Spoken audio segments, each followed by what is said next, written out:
Assalamualaikum warahmatullahi wabarakatuh. Ila hadratin Nabil Mustafa Rasulullah sallallahu alaihi wasallam wa alihi wa ashabihi al-kiram. Thumma ila khususan ruh al-Imam Hujjatul Islam Abu Hamid Muhammad bin Muhammad Al-Ghazali At-Tusi rahimahullah al-bari wa qaddasallahu sirruh. Thumma ila khususan ruh al-alim al-alamah Al-Syekh Abu Ali Al-Banjari An-Nadwi Al-Maliki Ahmad Fahmi Ibn Zamzam rahimahullah ta'ala alaih wa qaddasallahu sirruh. Thumma ila khususan ruh al-alim al-allamah Syekhi wa Syekhina Abu Yaba Bakhirul Anwar Ibn Syafi'i hafizahullah ta'ala wa mata'ana Allah bisihhatih. Thumma ila arwahil muslimin wal muslimat wal mu'minin wal mu'minat al-ahya'i minhum wal amwat وبنية القبول وحصول المأمول وبنية الشفاء من كل الأمراض وبنية قضاء حوائج الدنيا والآخرة وبنية فوز بحسن الخاتمة عند الموت. شيء لله لهم الفاتحة. أعوذ بالله من الشيطان الرجيم. بسم الله الرحمن الرحيم. الحمد لله رب العالمين الرحمن الرحيم مالك يوم الدين إياك نعبد وإياك نستعين اهدنا الصراط المستقيم صراط الذين أنعمت عليهم غير المغضوب عليهم ولا الضالين. أعوذ بالله من الشيطان الرجيم. بسم الله الرحمن الرحيم. الحمد لله رب العالمين والصلاة والسلام على أشرف الأنبياء والمرسلين سيدنا ومولانا محمد وعلى آله وصحبه أجمعين. رب اشرح لي صدري ويسر لي أمري واحلل عقدة من لساني يفقه قولي. اللهم صل وسلم وبارك على سيدنا محمد الفاتح لما أغلق والخاتم لما سبق ناصر الحق بالحق والهادي إلى صراطك المستقيم وعلى آله وصحبه حق قدره ومقدار العظيم. سبحانك لا علم لنا إلا ما علمتنا إنك أنت العليم الحكيم. اللهم افتح لنا قلوبنا في طلب العلم وارزقنا إخلاص فيه وعمل به ونشر به حتى يأتينا اليقين. اللهم افتح علينا فتوح العارفين وفقهنا في الدين وعلمنا تأويل برحمتك يا أرحم الراحمين. اللهم علمنا ما جهلنا وانفعنا بما علمتنا واجعلنا من المخلصين. اللهم ارزقنا فهم النبيين وحفظ المرسلين وإلهام الملائكة المقربين برحمتك يا أرحم الراحمين. اللهم اجعل ظاهرنا مزينا بالشريعة وباطننا محلى بطريقة كي تشرك علينا أنوار الحقيقة واجعل معاني شجرة لا إله إلا الله محمد رسول الله ثابتة راسخة في قلوبنا وأسرارنا برحمتك يا أرحم الراحمين. ولا حول ولا قوة إلا بالله العلي العظيم. وصلى الله على سيدنا محمد وعلى آله وصحبه أجمعين والحمد لله رب العالمين. أما بعد. Alhamdulillah, syukur kehadrat Allah subhanahu wa ta'ala kerana dengan limpah kurnia daripada Allah dengan taufik serta hidayah daripada Tuhan, Allah subhanahu wa ta'ala telah memilih kita sekalian untuk sama-sama duduk di dalam majlis ilmu pada ketika ini. Setelah selesai kita mengerjakan sembahyang fardu maghrib berjamaah, mudah-mudahan amal-amal yang kita lakukan ini sekaliannya diterima di sisi Allah subhanahu wa ta'ala, dapat jadi bantuan, bekalan dan pertolongan kepada diri kita sendiri di hari akhirat kelak.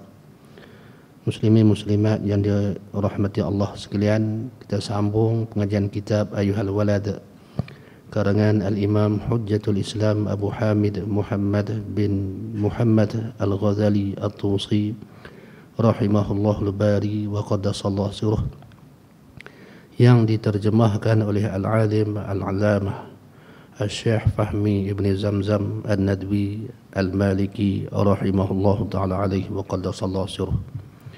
Sambung daripada pengajian kita yang lalu, iaitu masuk nasihat ke-23 insyaAllah. Bismillahirrahmanirrahim.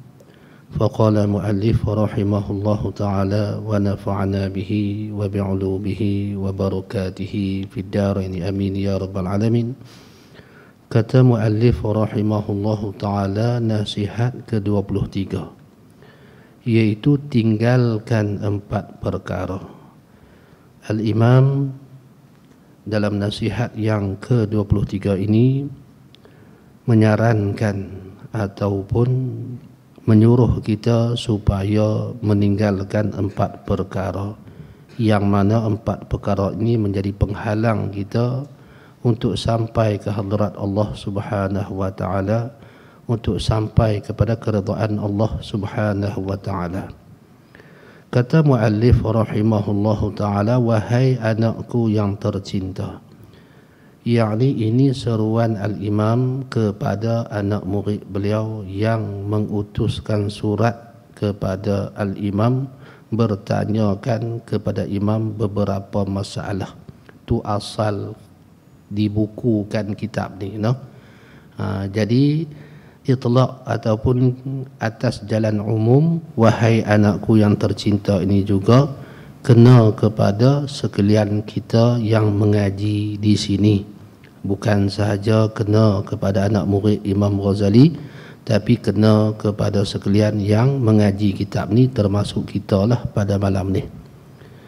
Sekarang aku, yakni Al-Imam Al-Ghazali rahimahullahu ta'ala alaih, akan menasihati engkau dengan nasihat yang terakhir. Jadi pada wasiat ataupun nasihat ke-23 ini, Al-Imam adalah nasihat yang terakhir untuk anak muridnya dan juga sekalian kita. Iaitu nasihat ini dengan 8 perkara. Dalam nasihat yang terakhir ni ada 8 perkara yang kita perlu tahu.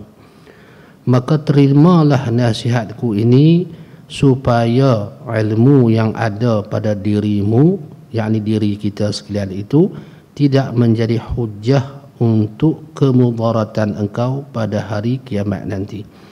Maka terimalah nasihatku ini, yakni nasihat yang terakhir ini. Macam mana nak menerima nasihat? Mestilah kita bukakan hati kita, no? Suka kepada kebenaran. Tu.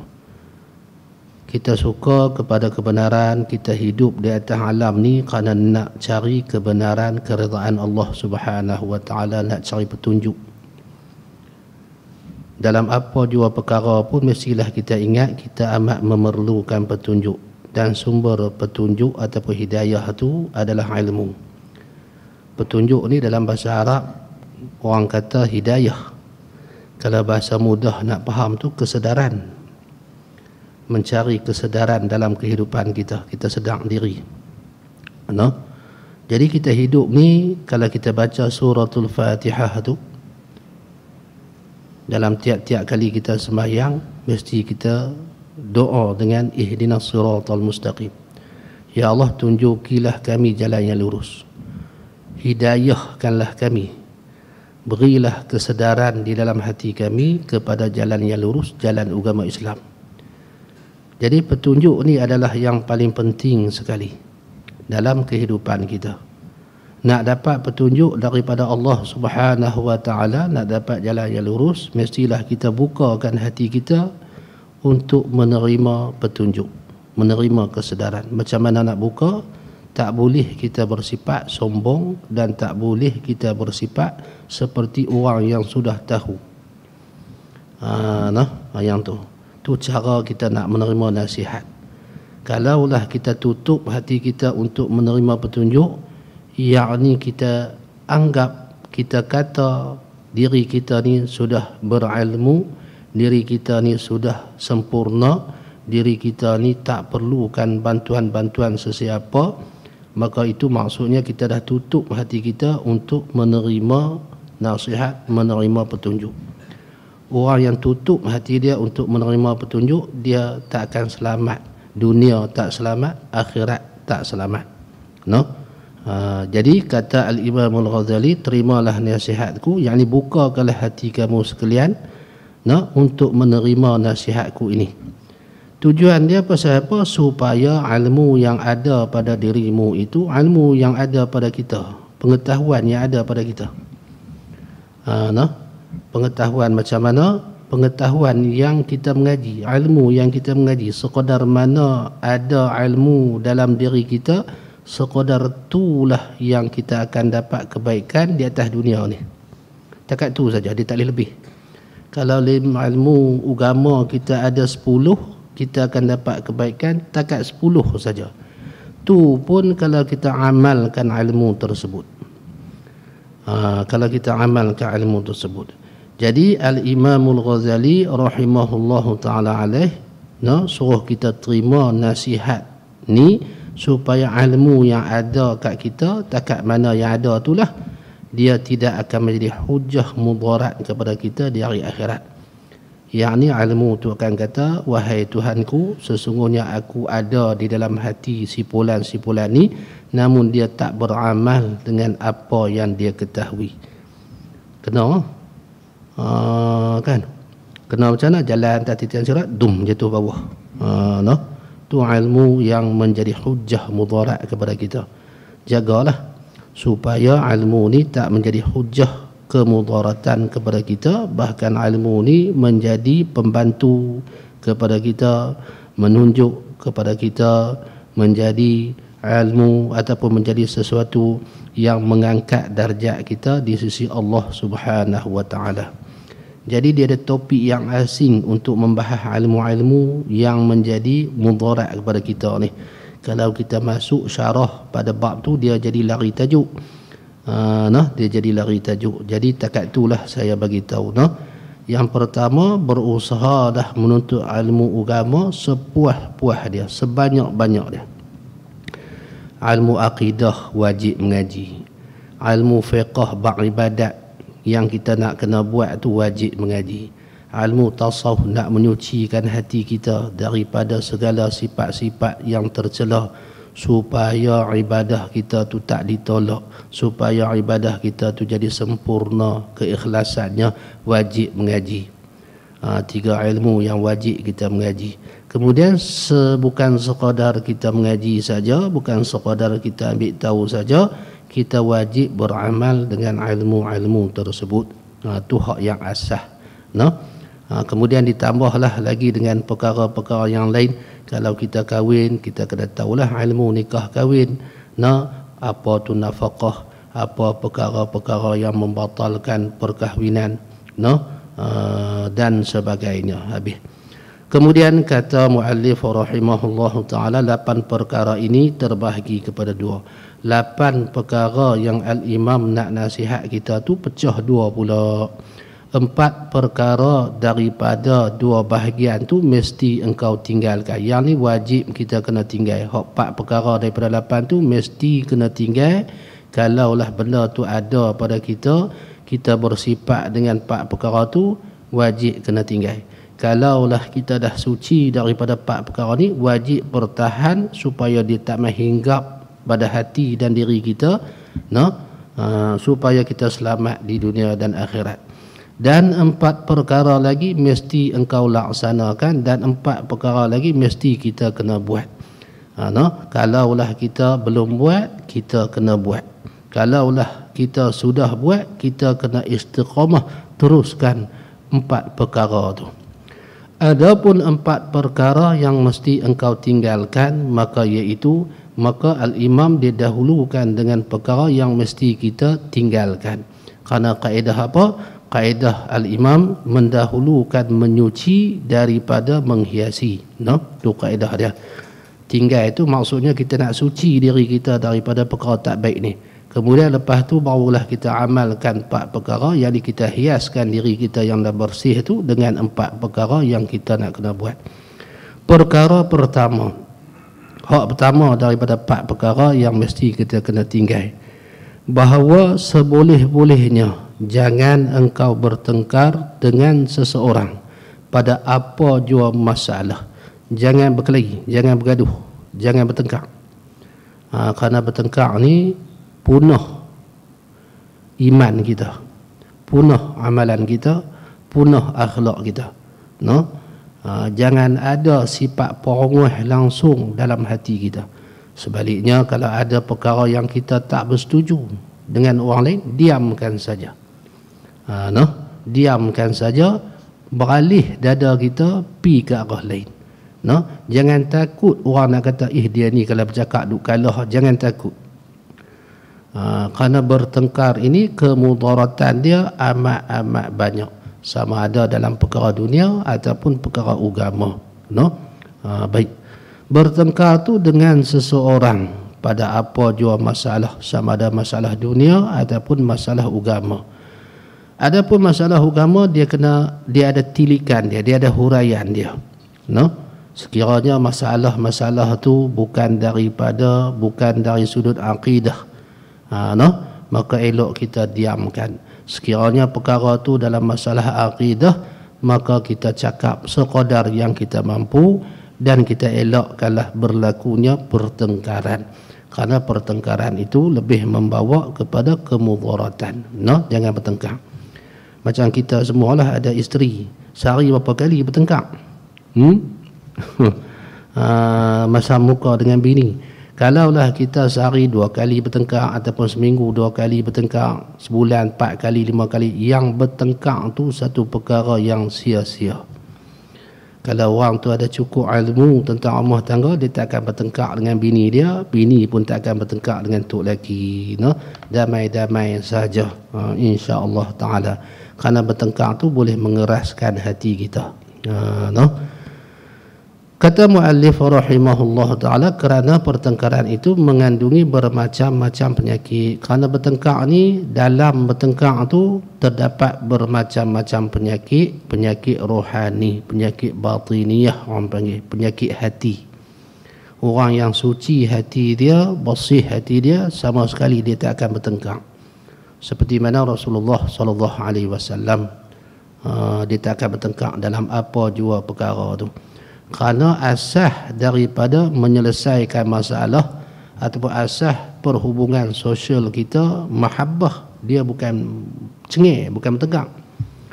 Ada apa masalah yang berlaku pada diri kita, pada perniagaan kita, pada dunia kita, pada apa-apa jua pun, poin utama nak apa? Selesai masalah. Tu lah maksud. Accident, bang, kan? Orang langgar kita ke, kita langgar orang ke, poin asas dia apa? Nak selesai masalah. Jadi adakah dengan bertengkar, weh hang tak nampak kan? Kalau belah pida 3, weh hang tengok kepala lutut, hang kata gitu kan? Belah kedah, kena bahasa tu merah telinga. Adakah yang tu menyelesaikan masalah? Jadi kalau kita accident, gam kan, apa yang perlu nak perbaik kereta tu? Sama ada nak claim insurans ke, ataupun orang yang salah tu nak bayar, tu masalah kita. Okey, nak selesai macam tu, adakah nak guna pertengkaran? Jadi kena biar yang ni berfungsi, otak kita jalan. Kalaulah dia marah kat kita, sabarkan dia.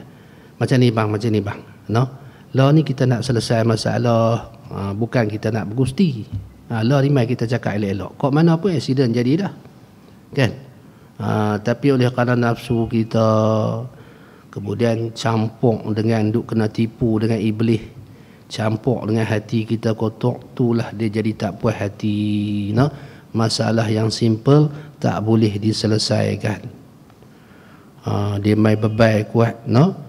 Di situlah menunjukkan bahawa di dalam hati kita tu ada penyakit, ada penyakit. Baik, dosa bertengkar tu lebih besar daripada faedahnya, yakni kelebihan dia. Kalau kita menang bertengkar, dengan sebab kita menang tu tak dapat nak tampung dosa yang kita dapat. Dosa dia tu lebih besar. Baik. Kerana pertengkaran itu, pasal apa yang kata jangan bertengkar, pasal apa yang kata dosa dia lebih besar, pertengkaran itu punca segala perangai yang jahat. Umbi perangai yang jahat, dia akan keluar daripada pertengkaran, dia akan terjemahkan dalam bentuk bertengkar. Jahat mana? Jahat yang duduk dalam hati kita. Contohnya kejahatan tu riak, nak menunjuk-nunjuk di dalam beramal. Kemudian ada hasad, yakni dengki. Kemudian takabur, berasa diri kita hebat serta menghina orang lain. Kemudian dengki, suka kalau orang lain kena bala. Tak sonok hati kita kalau orang dapat nikmat, tu dengki. Kemudian permusuhan, berkelahi, yakni dendam. No? Hati kita nampak seseorang tu, no? Hati kita tak syok kat dia, hati kita marah kat dia, hati kita tak suka kat dia, tu bermusuh. Macam kita masuk ke surau ni, no? Kita masuk, kita tengok tiap-tiap orang ni, hati kita terjemahkan apa? Pakcik ni bagus sembahyang, adik ni pakaian dia ikut sunnah, bagus. Maksudnya hati kita tu jernih, no? Kalau kita masuk-masuk ni, kita tengok Pak Haji tu, Pak Haji ni pakai sorban pun sengit, kita kritik. Dia ni sembahyang, nak menunjuk kat orang tu 2-3 hari tak larat sembahyang. Hati kita banyak pi ke situ. Yang tu orang panggil hati kotor. Jadi kita boleh tahulah hati kita macam mana. Kan? Tengok bini kita basuh pinggan, serika baju, hati kita kena, nak bodek duit aku lah tu, nak beli apa tak tahu, hati kita kotor. Kalau tengok bini kita serika baju, basuh pinggan, kita berasa kasih kat dia. Dia khidmat kat aku, mudah-mudahan Allah Ta'ala balas dengan syurga, hati kita bagus. Hak tu saja, no? Kalau kita nak tahu hati kita suka ke Tuhan, tak suka ke Tuhan, tengok dalam sembahyang lah. Allahu Akbar, hati kita menangkap mana? Ingat Allah ke ingat dunia? Kalau ingat dunia, hati kita gembira dengan dunia, tak gembira dengan Allah. Kalau hati kita ingat kepada Allah, ingat segala bacaan, berusaha nak mengingati Allah Subhanahu wa Ta'ala, jenis hati kita suka pada Allah. Tu pencaman untuk diri kita sebelum kita nak mati. Kalau kita nak kata aku bagus, cara nak cam kata bagus macam tu lah teknik dia. Yang diajarkan oleh Rasulullah sallallahu alaihi wasallam, yang diajarkan oleh para ulama-ulama sufi. Tu cara dia. Jadi dengan situ kita boleh dapat jawapan tentang diri kita. Dalam masalah bertengkar ni, kita jadi suka bertengkar, maksudnya dalam hati kita tu ada apa? Ada riak, ada hasad, ada takabur, dengki, permusuhan. Ada semua perangai jahat. Maka kita ni orang jahat. Walaupun orang kata kita baik, walaupun kita tunjuk baik, tapi hakikat sebenar kita di sisi Allah Subhanahu wa Ta'ala orang jahat. Pasal apa? Pasal dalam hati kita semua benda jahat. Diterjemahkan pula pada zahir kita, suka berkelahi, suka bertengkar, no? Tu bahaya tu. Kemudian ada lagi, dan merasa bangga dengan kemampuan diri sendiri, no? Hak tu semua perangai-perangai huduh dan yang lain-lain lagi duduk dalam hati kita, diterjemahkan dalam keadaan kita yang suka bertengkar, no? Suka bertengkar, suka bangkang cakap orang cepat sangat. Tambah-tambah kita baru lepas pilihan raya ni bertengkar saja. No? Dosa berkulat bertimbun, no? Baik. Kata muallif rahimahullahu taala, jikalau engkau pada suatu hari terheret kepada kancah pertengkaran, dalam perhubungan sosial kita mesti keterlibatan kita dengan pertengkaran ada kalanya tak boleh nak dielak. Bersembang dengan kawan-kawan, bersembang dengan jiran, pendapat yang banyak, no? Kawan ni kata pangkah bunga raya, kawan ni kata pangkah roket, kawan ni kata pangkah apa-apalah, kita pula nak pangkah ni, no? Tu bertengkar. Jadi nak buat macam mana dalam keadaan ni? Orang panggil perhubungan sosial. No? Kadang-kadang perangai adik kita tu tak bagus, kita nak tegur elok-elok, dia rembat balik, kita tak boleh nak kontrol nafsu kita, jadi bertengkar, no? Jadi nak buat macam mana? Kancah pertengkaran tu antara engkau dengan orang yang lain atau dengan sekumpulan orang, no? Bertengkar kita, dan adalah niat yang ada di hatimu, yang ada dalam hati kita tu niat apa? Untuk menzahirkan kebenaran. Waktu niat kita nak melawan bercakap ni, kita nak berhujah ni, kita nak bertengkar sikit-sikit ni, kerana apa? Nak tunjuk hak yang betul. Pasal kalau tak tunjuk hak betul, dia bodoh meraput sangat, no? Dia jadi tak ketahuan hala sangat. Jadi kita nak zahirkan kebenaran, tujuan kita. Supaya apa? Supaya kebenaran itu tidak hilang. Tu tujuan kita. Supaya benda betul ni dia tak hilang. Benda salah ni kalau diulang-ulang-ulang, orang ingat kata betul. Tu. No? Benda betul ni kalau terpendam, tak ditonjolkan, lama-lama orang tak tahu, orang ingat kata benda tu salah. Jadi tujuan kita supaya benda betul ni dia takkan hilang. Maka ketika tu, maka bolehlah engkau berbuat demikian, yakni bertengkar ataupun berbahas. Waktu tu baru dibenarkan oleh syarak kita nak berbahas. Dalam apa jua topik pun, terutamanya urusan agama kita. Kemudian maka di sana pada menzahirkan kebenaran dalam perbahasan tu ada dua tanda. Di situ ada dua tanda. Yang kata betul hati kita niat nak zahirkan kebenaran, ada dua pencaman. Pertama, bahawa engkau tidak membezakan sama ada kebenaran itu nanti tersingkap, terbuka melalui lidahmu atau lidah orang yang di hadapanmu. Pertama, di dalam hati kita tak kisah benda yang betul itu mai daripada pihak mana. Sama ada pihak kita ataupun pihak dia. Yakni di dalam perbahasan, pertengkaran ataupun lawan cakap tu, di dalam hati kita ni memang nak cari kebenaran.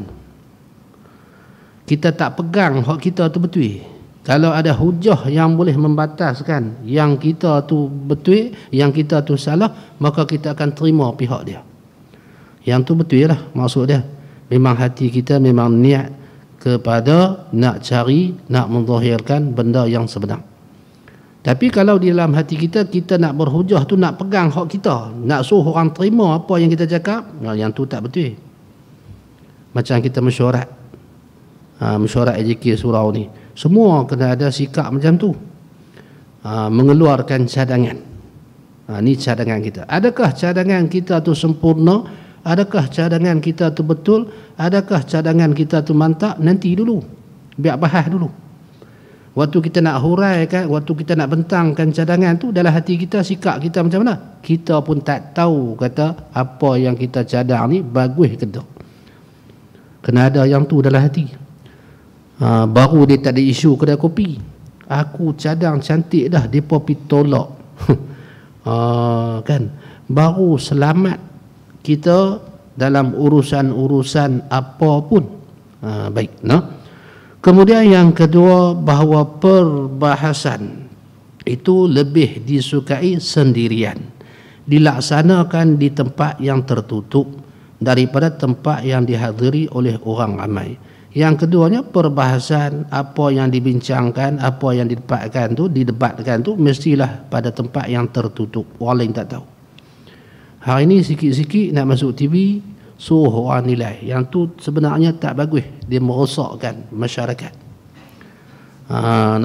Orang yang diajak berbahas terbuka ni, hati dia tu tak elok. Hati dia tu tak elok. Pasal apa? Pasal dia lebih kepada nak menonjolkan diri dia, seolah-olah dia tu di pihak yang benar. Tu suka kepada perbahasan, suka pada perdebatan, dan suka kepada kemasyhuran supaya orang reti, orang tahu kata kita ni hebat bercakap. Yang tu sifat-sifat yang tercela. Kalau ada apa pun perkara yang perlu kita bahaskan, perkara yang perlu kita bincangkan, mestilah tertutup. Tertutup. Contohnya masalah dalam pengurusan sesuatu institusi ataupun masjid ataupun surau ataupun ma'had. Kita tak apa ngam dengan pengurusi ataupun naik pengurusi ataupun bendahari, kan? Kerana masalah-masalah yang tertentu. Jangan letak dalam Facebook, tak boleh, kerana dia merosakkan. Walaupun sungguh perangai AJK itu memang mengarut, tapi dia ada hak-hak untuk kita pelihara supaya keharmonian terjaga. Nak menegur, nak berbincang, mesti tertutup. Mesti orang lain tak tahu. Sebagaimana kita memelihara aib diri kita sendiri, begitulah juga kita kena memelihara aib orang lain.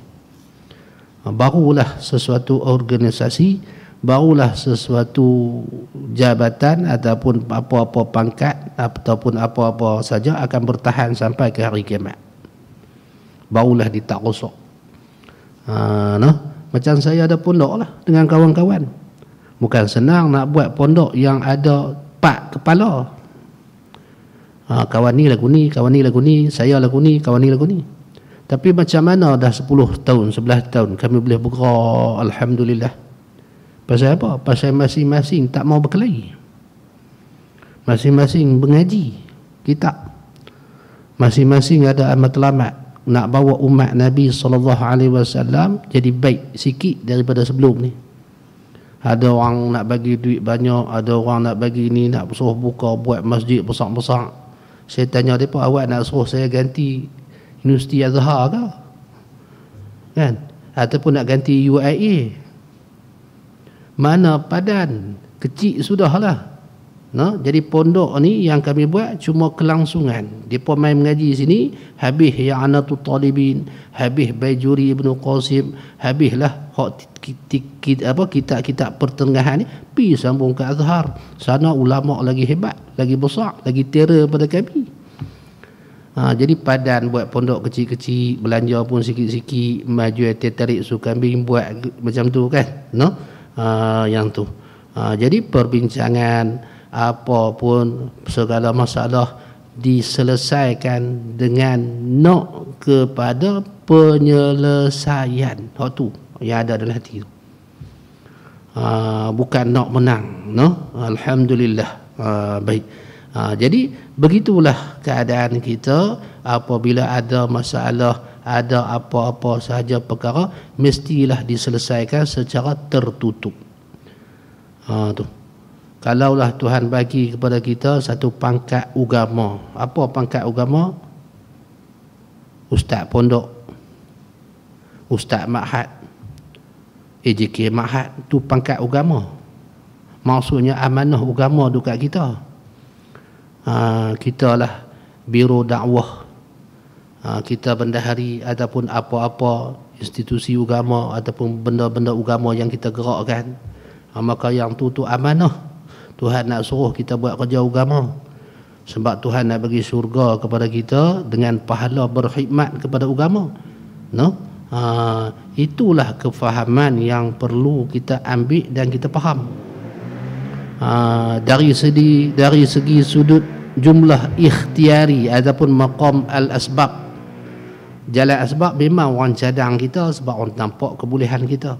Dari segi hakikatnya Allah Ta'ala nak kita ambil ataupun duduk dalam satu jawatan keagamaan, AJK ke, bendahari ke, pengerusi ke, supaya kita bawa kerja agama, supaya kita tinggikan agama. Jadi apabila kita duduk, tentu kita kena bersikap dengan orang yang beragama, kena tahu selok-belok peraturan agama.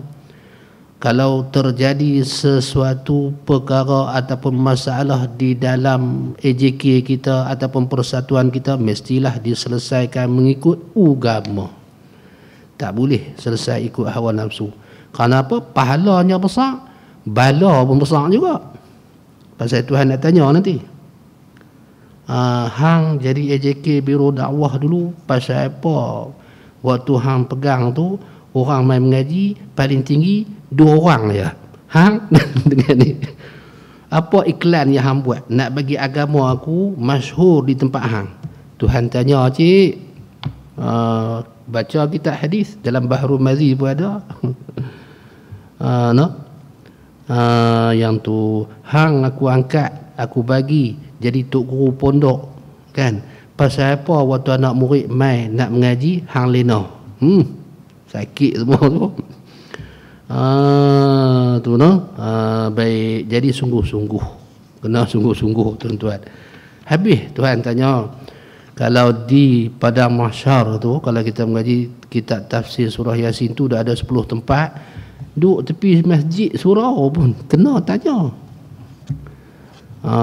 Duduk kau ni. Tu ada Pak Lebai kampung duduk belah Kok Diang tu main mengajak, pasal apa hang tak pi. Habis. Bukan buat main. Kita duduk atas dunia ni bukan Tuhan buat saja-saja. Afahasibtum annama khalaqtum abathan wa annakum ilaina la turja'un. Adakah kamu kira-kira aku buat hampa semua duduk atas dunia ni nak main-main, nak sonok-sonok, dan hampa tak akan kembali kepada aku untuk aku hukum hampa? Tu Tuhan firman dalam Quran. Dah, bukan sonok-sonok. Habis. Kemudian dalam hal ini bertengkar ni ada satu faedah yang perlu engkau mengingatkannya akan engkau. Dalam hal ini ada satu kelebihan yang perlu kita ingatkan diri kita, iaitu apa dia? Ketahuilah bahwasanya menimbulkan satu kemuskilan pada satu masalah itu sama halnya dengan menunjuk penyakit hati kepada seorang doktor. Baik. Di dalam keadaan kita yang bertengkar ataupun suka bertengkar, ataupun apa-apa masalah yang perlu kepada perbahasan, perbahasan lah, maksudnya perbincangan, perdebatan dan sebagainya, dia mesti akan jadi sesuatu dalam hati kita, iaitu timbulnya perasaan kita nak kalahkan kawan tu dalam bercakap. Pasal apa? Pasal kita nak kemasyhuran, nak nama menang tu. Ini adalah satu sikap ataupun penyakit hati yang kita wajib kena bersih, kena suci kan. Jadi kalau jadi macam ni pada diri kita ataupun siapa-siapa saja, ketika kita bertengkar, ketika kita bertengkar ataupun berselisih pendapat, dia mesti satu tekniknya saja, satu teknik yang orang akan guna. Apa dia? Kita timbulkan masalah. Kita timbulkan masalah. Macam mana timbulkan masalah? Macam dalam mesyuarat. Kita timbulkan satu topik untuk bagi orang lain masalah. Kita timbulkan satu isu untuk kembangkan masalah ataupun untuk habaq ke orang lain dengan masalah yang dinamakan menimbul satu kemuskilan, kesamaran. Kita keluarkan di mulut kita satu kemuskilan. Pada suatu masalah itu, pada suatu benda-benda yang dibincangkan, yang berbentuk perkara yang perlu kita rungkaikan. Hampa tak tahu, kata aku cari duit di payah. Kita nak bagi orang ni. Hampa semua balik tidur, aku tak lena lagi. Contohnya. Itu orang panggil menimbulkan kemuskilan. Apabila ada sikap ni pada kita dalam mesyuarat tersebut atau perbincangan ataupun pertengkaran, samalah dengan menunjukkan penyakit hati kepada seorang doktor. Jadi sebenarnya kita buat macam tu, kita tunjukkan sikap tak elok dalam hati kita kepada orang ramai. Tu. Dia apa pun berat masalah, dia bukan macam tu. Dia kena tertutup. Contohnya kalau kita ada pengerusi, kena habaq. Saya ni anak 7 orang. Kalau nak buat kerja lebih-lebih macam ni, tak berapa nak mampu lah. Kena carilah pembantu sama. Dia macam tu. Dia bukan duduk tepuk meja nak bagi orang semua puas hati dengan apa yang kita nak cakapkan. Orang terima apa yang kita nak cakapkan. Yang tu salah. Yang tu dia salah. Dia akan bawa kepada yang tak baik. Macam lelaki bini lah. Apa masalah pun selesai dengan bercakap. Kan? Selesai dengan bercakap. Bukan selesai dengan beban. Kan? Kalau isteri kita beban, pupai, apa kita nak buat? Nak buat apa? Bini beban. Sengak malah. Kan? Diam saja. Kan? Pasal apa? Pasal kita jadi orang yang berjiwa tak mau bertengkar, tak mau jadi problem, tak mau jadi masalah. Baik. Begitulah juga kalau suami kita pupai, kita buat apa? Diam saja. Begitulah juga dalam persatuan ke apa-apa semua. Jangan tunjuk sikap kita macam tu. Jangan tunjuk satu kemuskilan, masalah-masalah apa pun kita bertegah, kita tunjuk ke orang, kita cerita ke orang tentang apa-apa saja.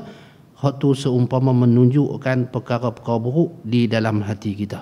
Bandingan yang Al-Imam buat sini, tunjuk penyakit kepada doktor. Doktor, saya sakit gigi. Doktor, saya sakit jantung. Doktor, saya sakit buah pinggang. Macam itulah. Kalau kita buat, timbulkan kemuskilan, timbulkan keraguan pada sesuatu masalah, yang diperbincangkan ataupun apa saja, seolah kita tunjukkan kepada orang ramai yang hati kita ada masalah. Hei sekalian orang, aku ada penyakit hati, aku ada penyakit tak puas hati, aku ada penyakit sekian.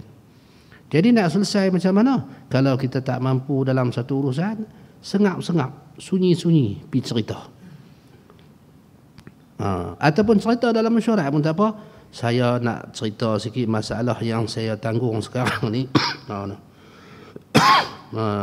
Dalam kita nak buat kerja ni, saya adalah perkara-perkara peribadi yang saya kena uruskan. Contohnya kita cakap elok-elok, biar semua orang tahu, semua orang faham. Jangan, hampa tak faham ke aku ni susah. Jangan. Tu, pasal berpersatuan bukan untuk mencari pergaduhan, tak. Dia untuk keharmonian, untuk agama kita. Dulu mana bukan macam ni. Lah lagi cantik. Maksudnya agama di sini tu dari segi sudut pembinaannya makin cantik. Makin cantik. Makin cantik. Kita masuk sini makin selesa. Makin selesa.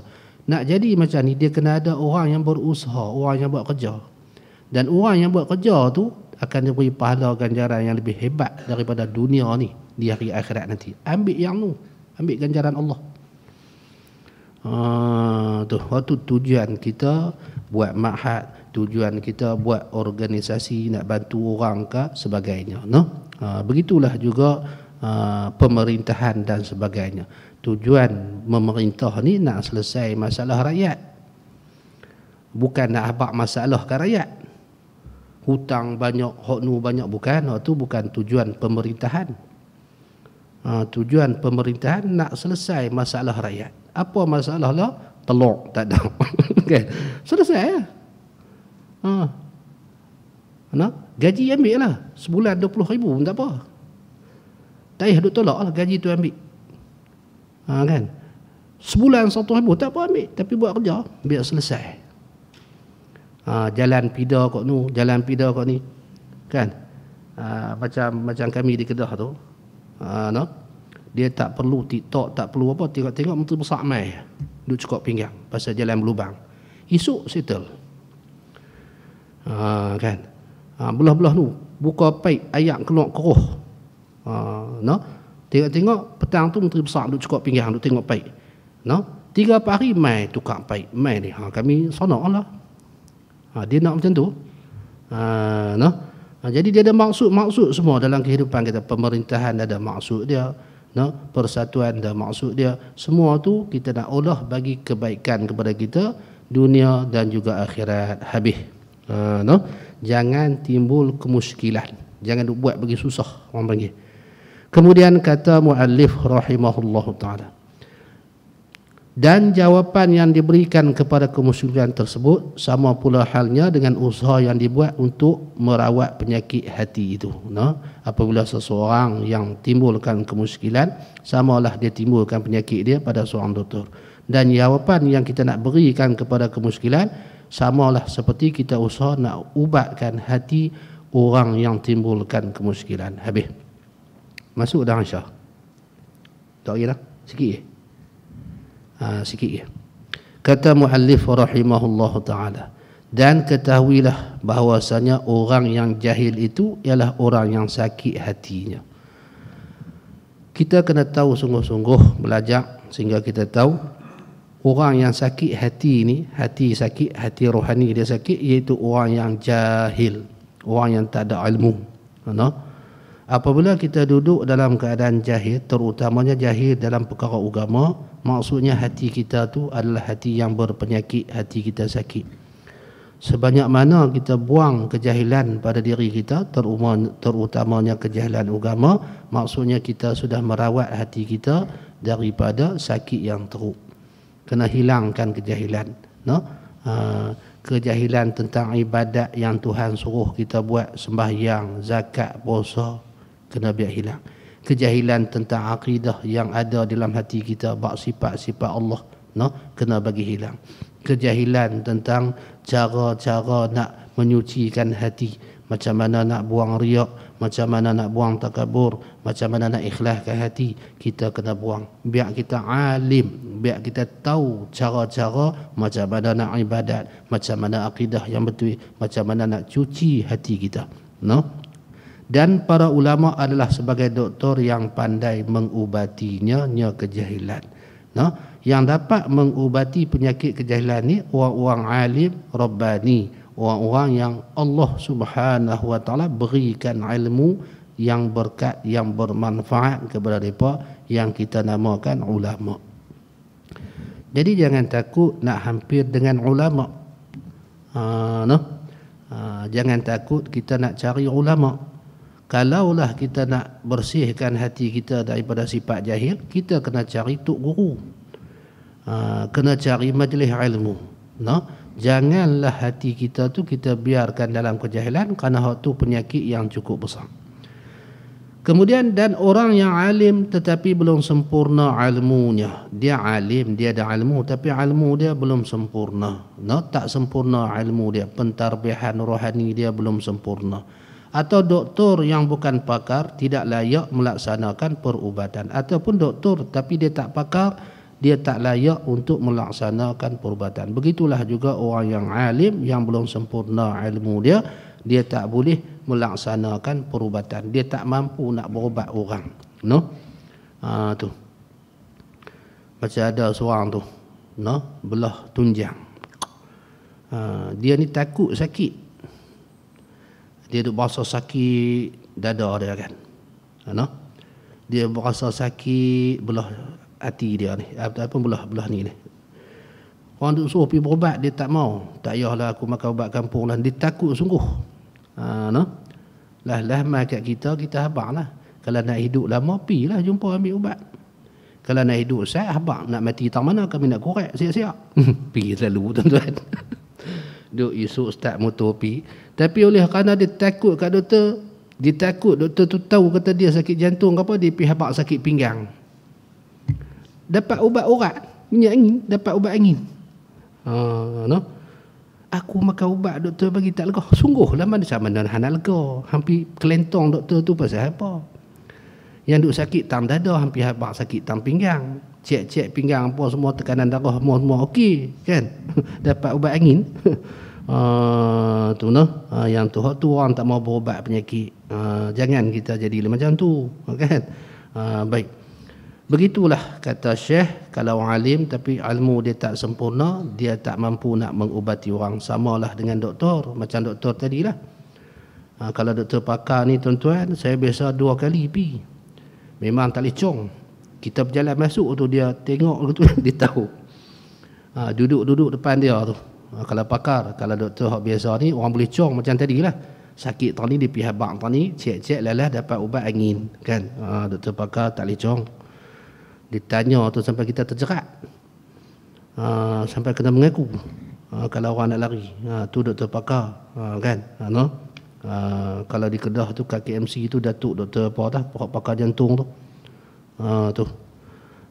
Dia pegang-pegang tangan, pegang-pegang tu, dia tengok mata tu. Dituduh tu kena betul ya. Berasa tak lagu ni kena. Tak boleh lari ya. Baik. Kata mu'alif, mereka hanya mengubati pensakit. Mana tah? Bahkan seorang yang alim yang telah sempurna ilmu dia, ilmu zahir sempurna, ilmu batin dia sempurna, rohani dia sempurna, belum tentu ia mahu mengubati semua orang yang sakit.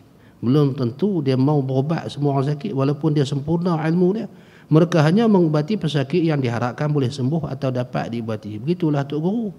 Bukan Tok Guru ataupun Tok Alim dia mau ubat semua orang. Siapa-siapa yang boleh diubati saja yang mereka mau berubat. Baik.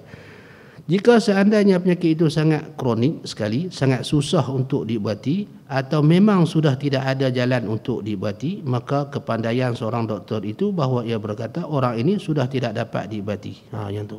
Kalaulah seseorang tu dah penyakit dia kronik dah, tak boleh nak ubat dah. Kepandaian doktor yang pandai dia akan kata boleh balik rumah baca Yasin. Hak tu kepandaian dia. Hak tu memang doktor yang pandai. Pasal dia tengok memang tak boleh berubat dah. Begitulah juga orang yang alim. Dia tengok muka, dia tahu hak ni boleh berubat ke tak boleh berubat. Kalau boleh berubat, tok guru tu dia akan usaha sungguh-sungguh tarik berubat sungguh-sungguh supaya selamat umat Nabi sallallahu alaihi wasallam. Kalau tak boleh berubat, dia pun lepas tangan. Tu nah. Hanya pada Allah Subhanahu wa taala saja dia berserah. No? Tu. Sebab tu pendapat setengah orang yang kata dia pun tengok video Abid Liu pergi duduk dakwah dekat tepi jalan, tu cukup-cukup bagus. Tapi yang tak syok komen bawah, sepatutnya tuku-tuku semua turun dakwah kat depa. Hey, no. Tu ni nak cakap keras sikitlah, nak bertengkar, no. Tok guru ni yang mula dia kena jaga diri dia, kemudian anak bini dia, kemudian baru masyarakat yang berkehendak. Ada orang yang memang tak boleh diubati, maka hak ni tak ada Nabi suruh kita pergi situ. Tu noh, tak ada. Noh. Siapa-siapa yang pergi ambil jalan pergi situ, alhamdulillah, moga-moga Allah Taala beri kekuatan, beri pertolongan. Tetapi ulama kalau dia tak turun itu bukan jadi satu kesalahan dia. Hak tu bukan satu kesalahan yang perlu dipertanggungjawabkan kepada dia. No? Tanggungjawab yang sebenar kita tiap-tiap individu pergi cari ulama. Hak tu Tuhan tanya. Tuhan takkan tanya orang yang alim, ni ada penjuru belah nu. Orang yang duk buat maksiat pasal apa hang tak pergi dakwah? Tak. Tuhan akan tanya orang-orang yang maksiat tu, ada ulama dalam kampung kamu tu, pasal apa hangpa tak pergi kat dia? Hak tu betul. No? Jadi bukan saya menyanggah orang yang nak pergi dakwah tu, hak tu perkara yang bagus yang saya tak mampu nak buat. Tapi kalau orang salah akan turu-turu pasal apa tak pergi turun itu, hampa tu salah. Bukan tok guru tu salah. Tok guru dah buka pondok, tok guru dah buat sekadar keupayaan dia, maka kita lah larikan diri kita mai ke sini. Contohnya surau ni lah. Takkan nak angkat surau pergi rumah orang. Orang tu dah kena mai masuk dalam surau habis, no? Kemudian kata muallif rahimahullah taala, jika seandainya penyakit itu sangat kronik sekali, sangat susah diubat, maka ditinggalkan. Wallahu a'lam. InsyaAllah. Kemudian ketahuilah pula bahwasanya penyakit jahil bodoh itu terbahagi kepada 4 perkara. No, insya-Allah pada pertemuan yang akan datang kita akan mengaji tentang lapisan ataupun kategori-kategori jahil. Ada jahil yang boleh diubat, ada jahil yang memang tak boleh diubat, dibiarkan saja. Moga-moga Allah Subhanahu wa taala memberi rahmat kepada orang yang jahil tersebut dan diselamatkan daripada azab api neraka. No, habis.